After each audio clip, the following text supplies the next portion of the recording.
Hello everyone, welcome to my YouTube channel JEE power prep. तो आज फिर से हम लोग एक सीरीज़ चालू कर रहे हैं जहां पर आप लोगों को जेई मेंस 2025 के जनवरी अटेम्प्ट का सारे सेशन का मैं प्रोबेबिलिटी चैप्टर क्लास 12 के प्रोबेबिलिटी चैप्टर के जितने भी क्वेश्चन आए वो डिस्कस करूंगा, क्योंकि प्रोबेबिलिटी एक इंपॉर्टेंट चैप्टर होता है और हर बार स्टूडेंट्स ये चैप्टर को छोड़ के जाते हैं। तो इसलिए सोचा कि मैं इसके ऊपर एक सीरीज़ बना दूँ। तो ठीक है, देखिए आज हम लोग 22 जैन का मॉर्निंग एंड इवनिंग शिफ्ट का जितने भी प्रोबेबिलिटी के क्वेश्चन आए हैं वो डिस्कस करें। तो बने रहे आज के सेशन में।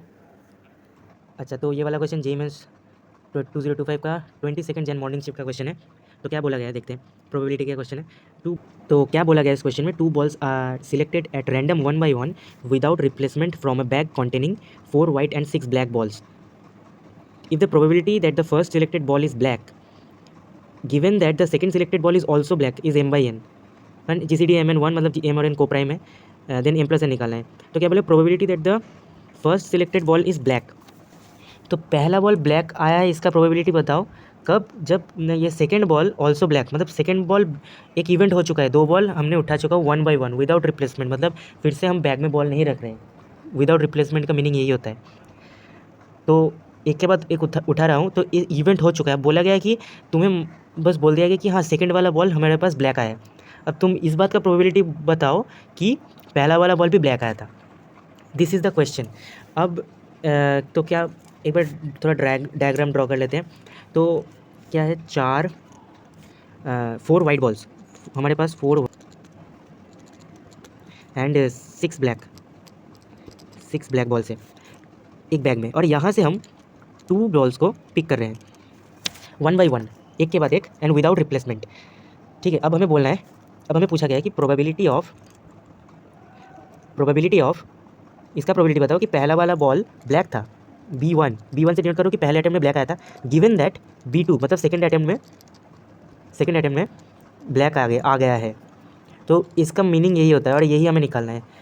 तो मीनिंग पता चला कि सेकेंड वाला बॉल ब्लैक आ चुका है। अब इसका प्रोबेबिलिटी बताओ कि पहला वाला बॉल ब्लैक था।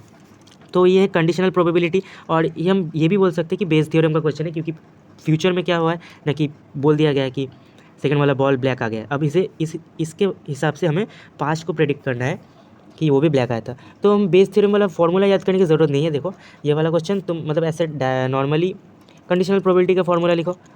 ये क्या होगा, P of B1 intersection B2 divided by probability of B2, यही होता है। अब B1 इंटरसेक्शन B2 का मतलब क्या होता है कि पहला वाला बॉल भी ब्लैक आया है, सेकंड वाला बॉल भी ब्लैक आया है। अब इसे कैसे लिख सकते हैं, प्रोबेबिलिटी B1 इंटरसेक्शन B2 कैसे लिख सकते हैं कि प्रोबेबिलिटी ऑफ B1 मतलब पहला वाला बॉल ब्लैक आ गया है into probability of B2 second वाला बॉल ब्लैक आया, गिवन दैट कि पहले में ब्लैक आ चुका था। ऊपर वाले को हमने डिकोड कर लिया है। अब B2, अब सेकंड वाला नीचे वाला पार्ट को डिकोड करते हैं। प्रोबेबिलिटी ऑफ B2 कैसे लिख सकते हैं, मतलब सेकंड अटेम्प्ट में ब्लैक बॉल आने का प्रोबेबिलिटी क्या होगा। देखो सेकंड चांस में ब्लैक बॉल आने का प्रोबेबिलिटी हमें बताना है। तो सेकंड अटेम्प्ट में ब्लैक बॉल किस किस तरीके से आ सकता है, या तो 2 तरीके हो सकता है, या तो पहले वाइट उठा था उसके बाद सेकंड चांस में हमारे पास ब्लैक आया, या फिर पहले ब्लैक आया था सेकंड चांस में फिर से ब्लैक आ गया। दोनों तरीके से हम सेकंड अटेम्प्ट में ब्लैक बॉल आ सकता है।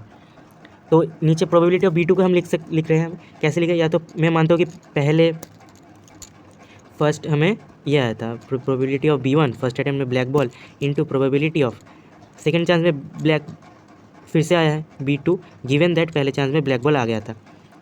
ये था एक तरीका ब्लैक बॉल सेकेंड चांस में ब्लैक बॉल लाने का। एक और तरीका हो सकता है, फर्स्ट अटेम्प्ट में हमारे पास वाइट बॉल आया था W1 इंटू सेकेंड चांस में हमारे पास ब्लैक आया प्रोबेबिलिटी ऑफ B2।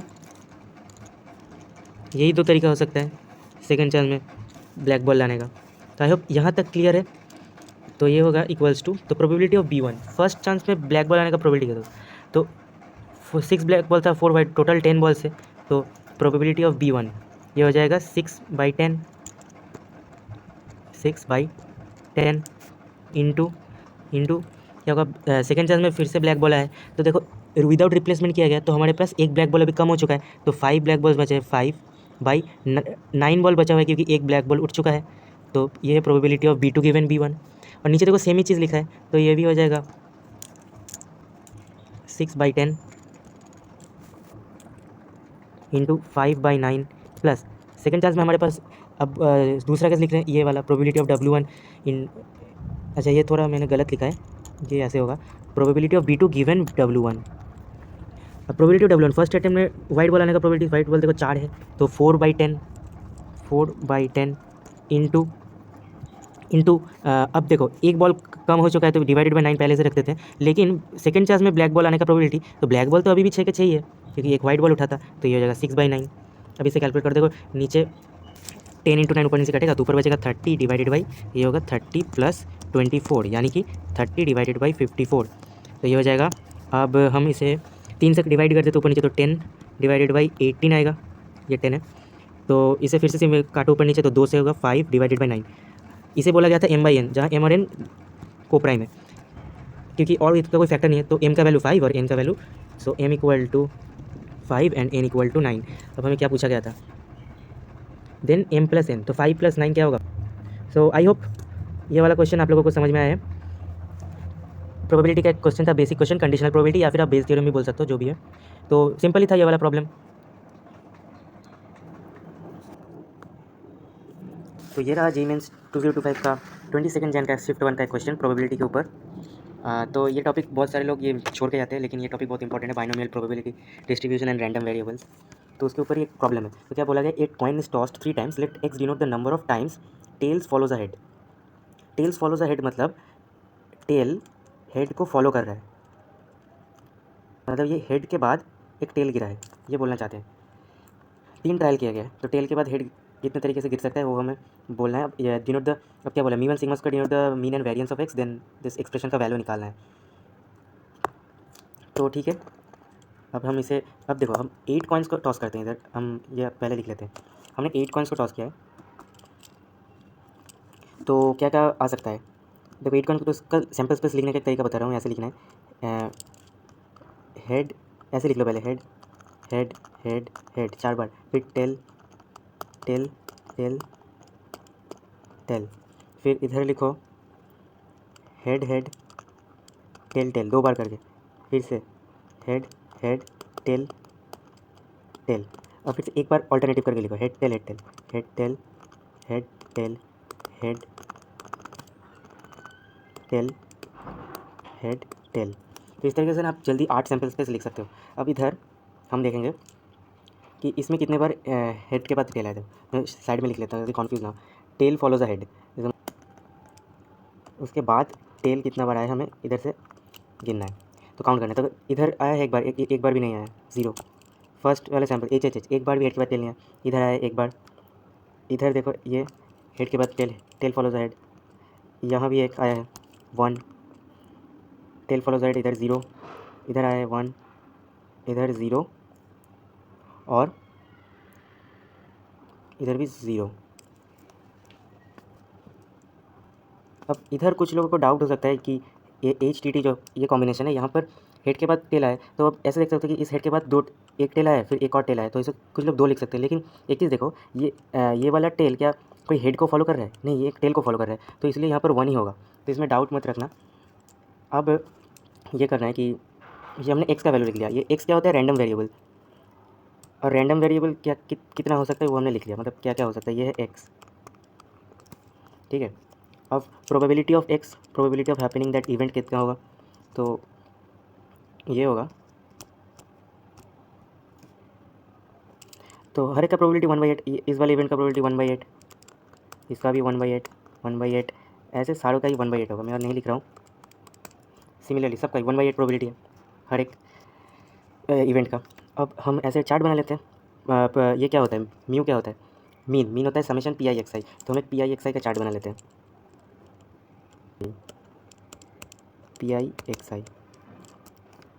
PIXI क्या होगा, 0 इंटू 1/8, ये 0, ये 1/8 1/8, इधर भी 1/8 आएगा, 0, इधर 1/8 0 0, और एक और होगा समेशन PIXI स्क्वायर, ये है ये निकालने के लिए वेरिएंस PIXI स्क्वायर। अच्छा, आप इधर अगर आप लोगों को याद नहीं है तो मैं साइड में लिख देता हूँ, मीन होता है समेशन PIXI और वेरिएंस का फॉर्मूला होता है, इसका फॉर्मूला होता है summation PIXI square minus summation PIXI, ठीक है। तो समेशन PIXI स्क्वायर का वैल्यू क्या होगा, अच्छा, तो हम एक काम करते हैं, नीचे समेशन पी आई एक्स आई का वैल्यू लिख लेते हैं।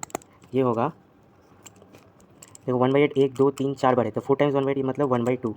ये निकल गया समेशन पी आई एक्स आई का वैल्यू। और summation P I x I square निकलते हैं, तो ये क्या होगा, एक्स आई स्क्वायर, तो 1/8 इंटू 0 स्क्वायर 0, 1/8 इंटू 1 स्क्वायर 1/8, फिर से 1/8। तो जब 1 है सब जगह 1/8 ही होना है। 1/8 ये 0 1/8 0 0, तो यहाँ से summation P I x I square का वैल्यू आएगा, ये भी 1/2। तो summation P I x I square का निकल गया वैल्यू। अब हम इधर डाल देते हैं, मीन हो जाएगा समेशन पी आई एक्स आई, वो क्या निकला है, वो निकला है हमारा 1/2। देखो इधर हमने निकाला है summation P I x i 1/2। और summation P I x y, तो सिग्मा स्क्वायर का फॉर्मूला तो समेशन पी एक्स स्क्वायर मैंने summation P I x i, नहीं इधर थोड़ा गलती किया मैंने, ये होल स्क्वायर होगा। तो अब इधर डाल देते हैं इसका value, summation P x square का वैल्यू आया है 1/2, और summation P I x I whole square, तो 1/2 का होल स्क्वायर मतलब 1/4, यानी कि 1/4। सो 64 times mu plus sigma square होगा, 64 टाइम्स म्यू है हाफ प्लस सिग्मा स्क्वायर 1/4, यानी कि 64 टाइम्स 3/4 यानी कि 48। सो 48 is the final answer. 48 mark करते हैं, 48। तो आई होप आप लोगों ने ये वाला क्वेश्चन समझ लिया है। तो जस्ट हम चार्ट बनाएं, एक रैंडम वेरिएबल कितना बार ऑकर कर सकता है इसका एक चार्ट बनाए। प्रोबेबिलिटी ऑफ एवरी इवेंट 1/8 होगा। Summation P I x I हमने निकाल लिया, फिर summation P I x I square निकाला, वहाँ से फॉर्मूला में बैठा हो, म्यू होगा summation P I x I यानी कि हाफ, और sigma square summation P x square minus summation P X आई होल स्क्वायर होगा। मैं पहले नहीं लिखा था वो, तो बाद में करेक्शन कर लिया, यहाँ से इस एक्सप्रेशन का वैल्यू निकाल लिया 48। तो ये थर्ड क्वेश्चन, और जी मेंस का इस अटेम्प्ट में 22 जन का यही तीनों क्वेश्चन आता है, मॉर्निंग और इवनिंग मिला के। ये लास्ट क्वेश्चन है, इवनिंग में एक ही क्वेश्चन आया था प्रोबेबिलिटी के ऊपर। If A and B are two events such that probability of A intersection B is 0.1 and A given B given A are the roots of the quadratic equations this, then find the value of this. ये हमें निकालना है, तो ठीक है। तो एक काम करते हैं, पहले ये जो क्वाड्रेटिक इक्वेशन है उसका रूट्स निकालते हैं। 12x square minus 7x plus 1 = 0, 12x square minus 7x plus 1 = 0। तो 12 होगा, 3 × 4 12 होता है, तो स्प्लिटिंग कर दो, 12x square minus 3x minus 4x plus 1 = 0। 3x common, ये हो जाएगा 4x माइनस 1, और माइनस यहाँ से 1 common, 4x minus 1 = 0, 3x minus 1 and 4x minus 1 = 0। तो इस क्वाड्रेटिक इक्वेशंस का रूट्स है 1/3 एंड 1/4। इसमें से एक है प्रोबेबिलिटी ऑफ ए इंटरसेक्शन भी 0.1 दिया गया है।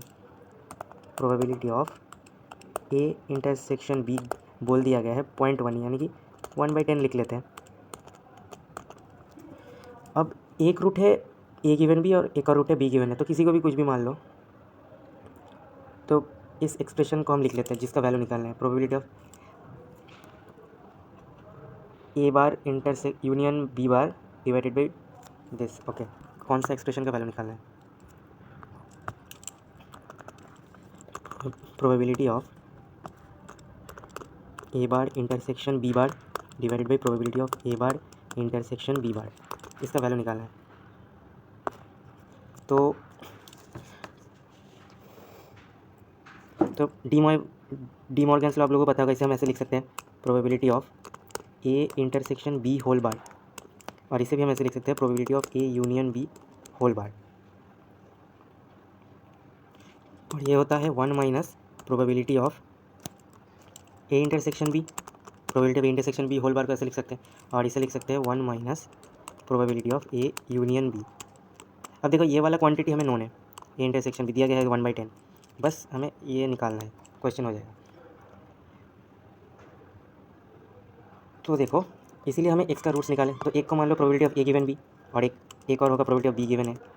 तो किसी को भी 1/3 1/4 में से किसी को भी ए गिवन बी गिवन है मान लो, तो मान लेते हैं probability of A given B, ये है 1/3, और मान लो प्रोबेबिलिटी ऑफ बी गिवन है, ये है 1/4। ठीक है, तो इसका फॉर्मूला क्या होता है, probability of A given B होता है probability of A intersection B divided by probability of B, ये है 1/3, और प्रोबेबिलिटी ऑफ बी इंटरसेक्शन होगा probability of B intersection A, और ए इंटरसेक्शन बी एक ही बात है, A intersection B divided by probability of A, ये है 1/4। तो अब एक काम कर सकते हैं, इन दोनों को ऐड कर देते हैं रेसिप्रोकल करके। तो इसको रेसिप्रोकल करोगे तो अगर पी बी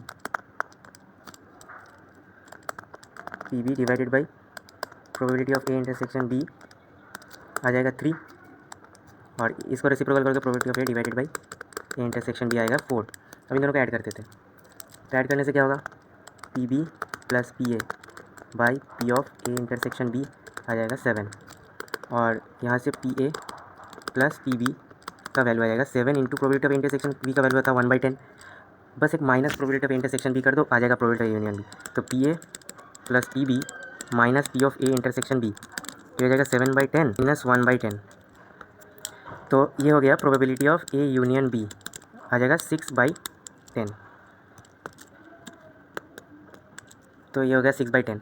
अब यहाँ पर बस वैल्यू डाल दो, 1 माइनस इसका वैल्यू था 0.9, यानी कि 1/10, और ये था 1 माइनस इसका वैल्यू है 6/10, यानी कि ये आ जाएगा 9 डिवाइडेड बाई 4। अब देखो 9 डिवाइडेड बाई 4 कौन सा ऑप्शन में है, सो 4th is the correct option, इसमें 9 डिवाइडेड बाई 4 है। आई होप ये वाला क्वेश्चन आप लोगों को समझ में आया है।